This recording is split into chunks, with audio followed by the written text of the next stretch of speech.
Story 1. The Clock That Counted Down. My grandfather's watch was the kind of thing people would call an heirloom. It wasn't flashy, just a simple, worn-out wristwatch with a leather strap, cracked from decades of use. He wore it every day for as long as I could remember, his hand resting on the arm of his chair, the face of the watch glinting faintly in the light. When he passed, the watch was left to me, tucked inside a small velvet box with a handwritten note. For you. Keep it close. At first, I didn't think much of it. It was a nice keepsake, sure, but I wasn't really a watch guy. Still, something about it felt important.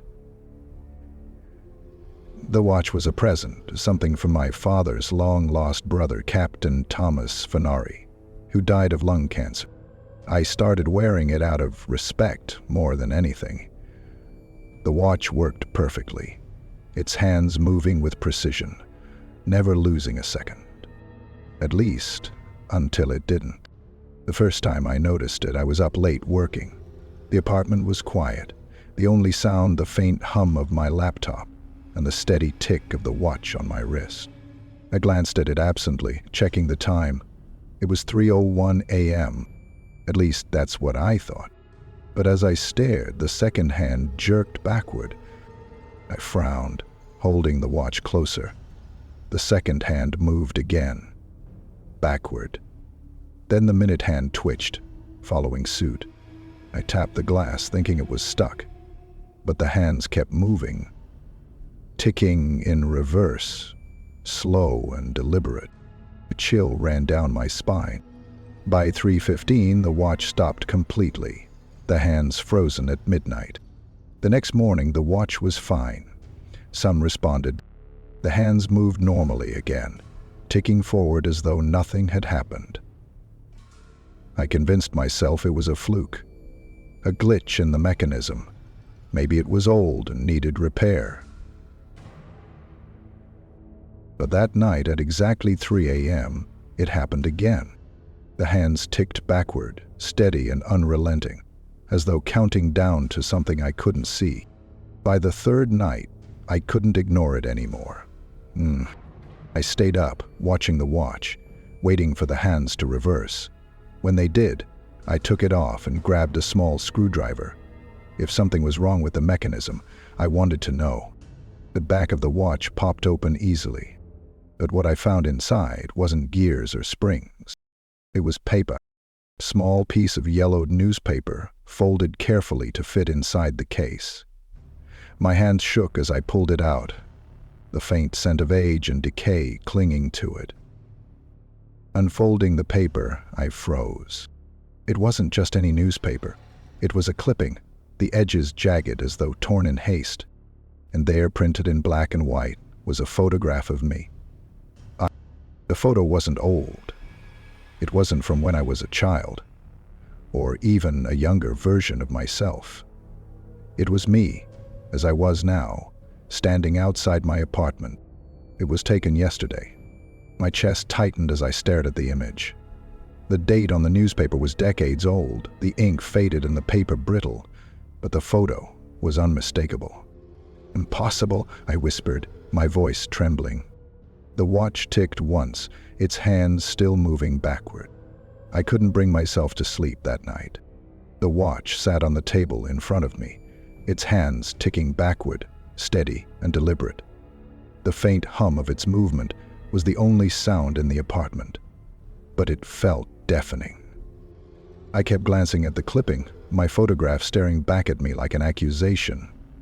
The date at the top, July 14, 1978, mocked me. I wasn't alive in 1978, which proves how desperate my position was. At exactly 3 a.m., the ticking grew louder. It wasn't subtle. The sound reverberated through the apartment, deep and rhythmic, like the beating of a giant heart. The watch itself seemed to vibrate, its face glowing faintly in the dim light. And then it stopped. The silence that followed was suffocating. I leaned forward, my breath shallow, as I reached for the watch. The moment my fingers touched it, the air in the room shifted. The hours seemed to slowly pass, as if it were being held at bay. The temperature plummeted, and my breath fogged in the air. Shadows in the corners of the room stretched and twisted, creeping along the walls like ink spilled in water. And then I heard it, a voice, soft and low and raspy. It came from everywhere and nowhere. "It's almost time." I stumbled back, knocking the chair over as my heart pounded in my chest. "Who's there?" I shouted, my voice cracking. The shadows didn't answer, but the watch did. The hands spun faster now, ticking backward with an urgency that made my skin crawl. "What do you want?" I yelled, clutching the newspaper clipping like a talisman. The voice came again, closer this time. "You can't change it." The room flickered, the air around me shimmering like heat waves on asphalt. For a brief moment, everything went dark, and when the light returned, the apartment wasn't the same. The furniture was older, the walls bare, the faint scent of mildew hung in the air, and the room was lit by a single flickering bulb. I wasn't alone. A figure stood by the window, its back to me. It was tall, its shoulders hunched, its head tilted at an unnatural angle. The watch in my hand burned cold, the metal biting into my palm. The figure turned slowly, its movements jerky and deliberate, like a marionette. Its face was blurred, shifting like smoke, but I could feel its eyes on me. "You're too late," it said, its voice layered and distorted. I was shell-shocked to her. "What do you mean?" I whispered, my legs trembling. The figure stepped closer, the floor creaking beneath its weight. "Time doesn't move for you anymore." The watch ticked faster, the sound merging with the pounding of my heartbeat. The shadows grew darker, swirling around the figure like a living thing. "What are you?" I demanded, clutching the watch tighter. The figure tilted its head, the blurred edges of its face rippling like water. The room flickered again. I was standing on a street I didn't recognize. The air was heavy, electric, and the faint glow of streetlights barely pierced the thick fog that clung to the ground. My breath came in short, ragged gasps, the cold biting into my skin. I clutched the watch tightly, its metal burning like ice against my palm. The hands were spinning backward now, faster and faster, the ticking impossibly loud. Ahead of me, a figure emerged from the fog. It was the same blurred, shifting form I had seen in my apartment, its distorted face turning toward me. But now, it wasn't alone. Preliminary films for the right to vote. Dozens of figures followed, their outlines flickering like dying flames. They surrounded me, their movements jerky and unnatural, their faces featureless and wrong. "You tried to change it," the voice from the first figure said, louder now, reverberating through the air. "Change what?" I shouted, backing away. The ground beneath me cracked, the pavement splitting apart like shattered glass. "Time is not yours to control," the figure said, stepping closer. "But it is yours to end." The watch in my hand ticked faster, the sound merging with the deep, rhythmic pounding that shook the ground. The shadows around me swirled, growing darker and heavier, pressing against my chest. And then I saw it. City, beautiful, the clock tower. It loomed in the distance, its face glowing faintly through the fog. But the hands of the clock weren't moving forward. They were spinning backward, faster than the watch in my hand, as though they were counting down to something inevitable. The figures turned toward it, their blurred heads tilting in unison. "When it strikes 0, the first figure said, "you will remember." "Remember what?" I demanded, my voice trembling. The figure tilted its head, the edges of its form rippling like water. The beginning. The ground beneath me gave way, and I fell. The air around me blurred, the world dissolving into fragments of light and shadow. Images flashed before my eyes, moments I didn't recognize, faces I didn't know. My personality shattered, all of the shift in my thoughts or moods detached. But they were mine. I saw myself, younger, standing in the very same room where I'd opened the watch. I saw the desk, the newspaper clipping, the figures in the shadows. The final scrawl came at the bottom of my screen, and then I saw the clock tower. It was there, standing beneath its face, the hands spinning backward as the bell tolled. The sound was deafening, shaking the very air, and I watched as the figures emerged from the fog, their distorted forms surrounding me. "You opened it," the voice said, echoing in my mind. I had opened the watch. I had triggered the countdown. And now, it was too late. I hit the ground hard, the world snapping back into focus. I was in my apartment again, but it wasn't the same. The shadows were deeper, the air colder, and the watch in my hand was silent. The hands had stopped spinning, frozen at midnight. I looked up, and the figure was there, standing in the doorway. "Time is done," it said, its voice hollow and final. "Hey, The clock on the wall struck midnight, and the room dissolved into darkness. When the police entered the apartment the next morning, they found nothing but a shattered watch lying in the center of the floor. The hands were stuck at midnight, the glass face cracked and blackened. But faintly, if you listened closely, you could still hear the ticking. And in the corner of the room, etched into the wall, were the words, "Time begins again." Story 2. Steps in the dark. The walls of my apartment were thin, too thin. In an old building like mine, every sound carried. The creak of a floorboard, the scrape of a chair, even muffled conversations became an uninvited part of my nightly routine. My upstairs neighbor was the worst. He was a night owl, pacing his apartment well past midnight, like he was rehearsing for a marathon. Most nights I tuned it out. It was just another background noise, a low hum of city life. But tonight was different. It was after 2 a.m. when I first noticed the sound. Heavy, deliberate footsteps. They weren't random or hurried like they usually were. These were slow, measured, as if someone was walking in circles, directly above my bedroom. I tried to ignore it, pulling the blanket tighter around me, but the steps didn't stop.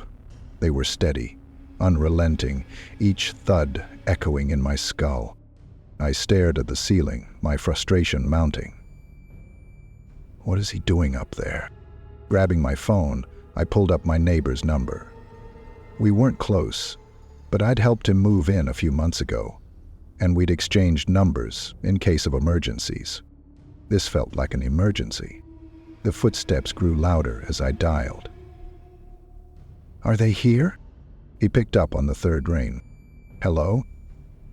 His voice was soft, almost a whisper. "Hey," I said, trying to keep my irritation in check. "It's me, from downstairs. Could you keep it down? You're stomping around like crazy." There was a pause. "I'm not home," he whispered, his tone tight and urgent. "I'm at work." Back to his office, Brennan came up short. My stomach dropped. "What?" "I'm at work," he repeated, his voice trembling. "I haven't been home since this morning." The footsteps above me grew louder, faster, as if whoever or whatever was up there knew I was onto them. I knew the area well enough to know if they were mages or not. I still wasn't. "Then who's in your apartment?" I asked, my voice barely audible. His next words sent chills racing down my spine. I paused. "Get out. Now." The line went dead. For a moment I sat frozen, the phone still pressed to my ear. My brain refused to process what I'd just heard. Upstairs, the footsteps continued, pounding relentlessly against the floorboards. I forced myself to move, stumbling out of bed and into the hallway. My heart raced as I threw on a jacket and grabbed my keys. But just as I reached the door, the footsteps stopped. The sudden silence was deafening. And then I heard it, the faint creak of the staircase outside my door. Someone or something was coming down. The creaking on the staircase was slow and deliberate, each step like a countdown. I stood frozen by the door, my heart pounding so loudly it drowned out everything else. Whoever was upstairs hadn't just stopped. They were coming down. The thought was paralyzing. My fingers hovered over the deadbolt, ready to turn it and bolt out into the night. But my feet wouldn't move. Again the door rattled and a foreign face appeared on the screen. Pause. The sound grew louder, closer, as if the weight behind each step was pressing the air out of the hallway. My palms were slick with sweat as I stared at the door, waiting for the inevitable knock. But the knock never came. Instead, the footsteps stopped, right outside my door. The silence that followed was worse than the sound. I leaned in, straining to hear anything. A breath, a shift, some sign of what was standing there. But the quiet was absolute, pressing against my ears like a vacuum. And then came the scrape, a soft, deliberate sound, like fingernails dragging across the wood. "Who's there?" I croaked, my voice trembling. No answer. The scraping stopped, replaced by a faint clicking sound. It took me a second to realize what it was. The doorknob, still clutching the pole. If everything serves a purpose, whoever or whatever was out there was trying to open the door. Sigh, the whisperer intervened. I stumbled back, my knees weak as the doorknob rattled violently. It didn't stop, the sound growing frantic, unrelenting. And then it stopped. I held my breath, waiting for something, anything, to happen. But the silence returned, heavy and oppressive. Gathering what little courage I had left, I grabbed my phone and dialed my neighbor again. He answered immediately, his voice sharp and panicked. "Are you still there?" "Yes," I whispered, my hand trembling. "Someone's outside my door." "Don't open it," he said, his tone urgent. "Whatever you do, don't." A loud thud cut him off. It came from the ceiling above me. "Are you okay?" I asked, my voice cracking. "I told you," he said, his voice trembling. "I'm not home." The thudding above grew louder, more erratic. It wasn't footsteps anymore. It was as if something was being dragged across the floor. "Stay on the line," I said, my voice barely audible as I crept toward the window. "I'm getting out of here." But when I reached the window, my blood ran cold. The light in the apartment above me was on, and someone was staring down at me. The figure in the window didn't move. It was nothing more than a silhouette, standing perfectly still against the glow of a flickering light. My breath caught as I stared up at it, trying to make out any details.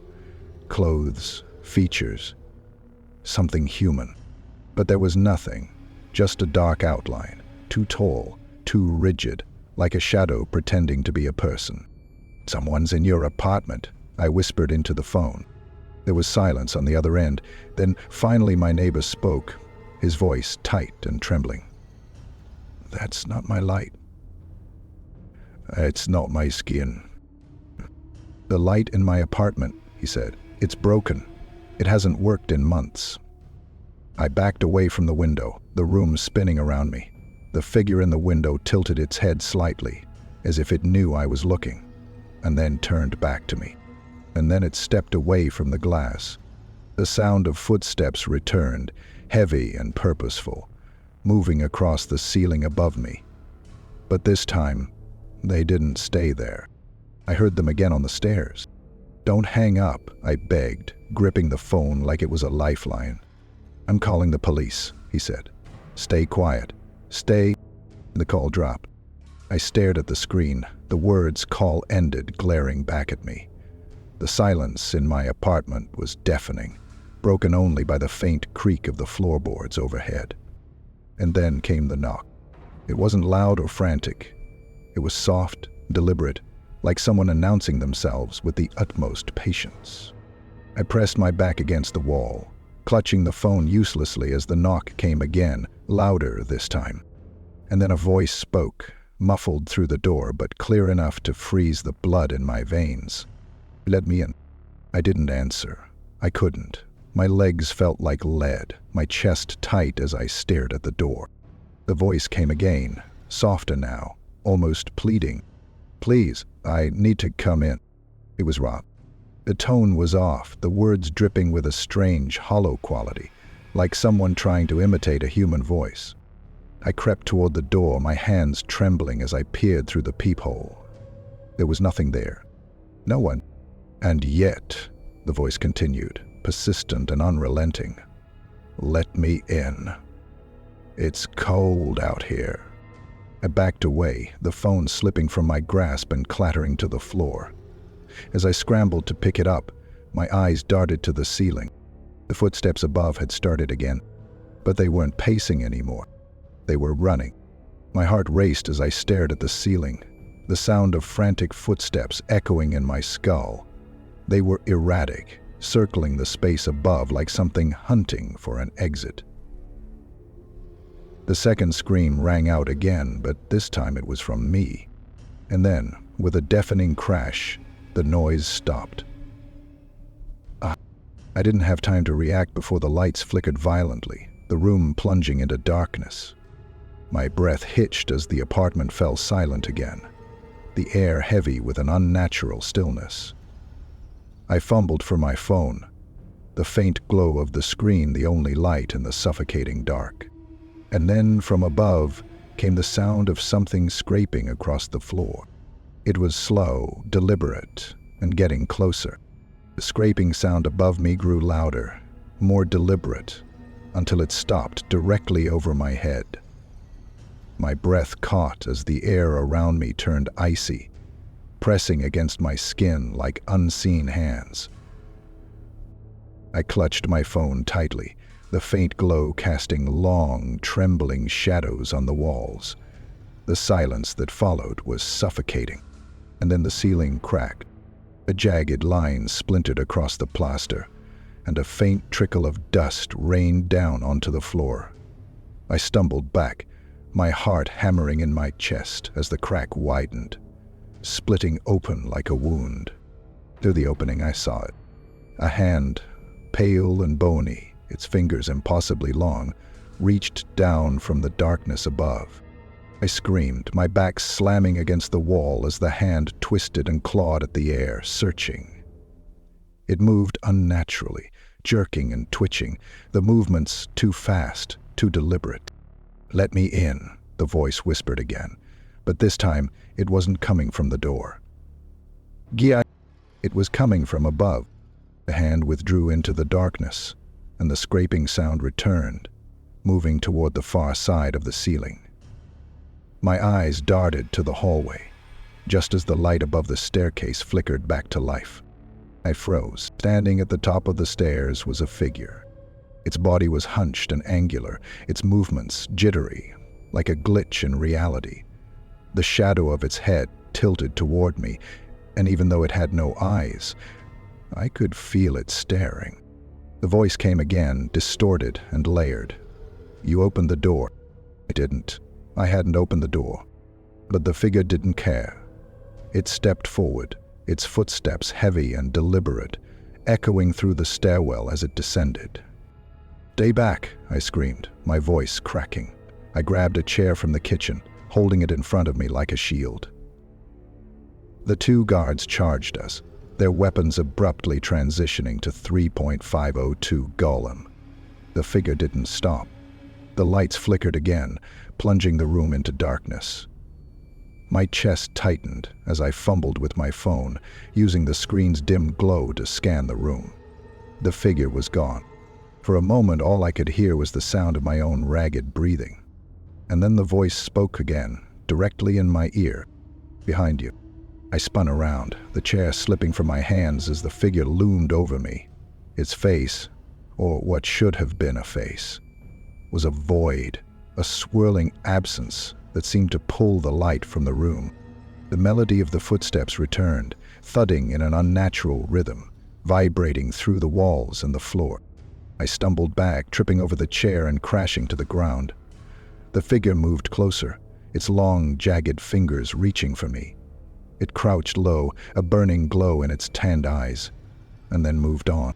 "Let me in," it whispered, the words twisting and echoing in my head. "No!" I screamed, kicking at the shadows that seemed to envelop me. My hand found my phone, and in a desperate act, I aimed the flashlight toward the figure. The beam of light struck its face, or lack of one, and the figure froze. The shadows around it writhed and hissed, recoiling from the light. For a moment, I thought it was over. Yeah, and then the figure screamed. The sound was inhuman, a high-pitched wail that pierced my ears and shattered the glass of the windows. The light in my phone flickered and died, plunging the room into darkness. When I woke up, the apartment was silent. The first rays of dawn filtered through the shattered windows, illuminating the wreckage of the room. The ceiling above me was intact, the walls undisturbed, but the door to the apartment was wide open. I stumbled outside, the cold morning air biting against my skin. My phone was still in my hand, the screen cracked but faintly glowing. There was a single notification. "Missed call. Neighbor." I swiped to open the message, my heart pounding. But it wasn't from him. My scalp crawled. The name on the screen read, "Upstairs." The message was short. "I'm still here.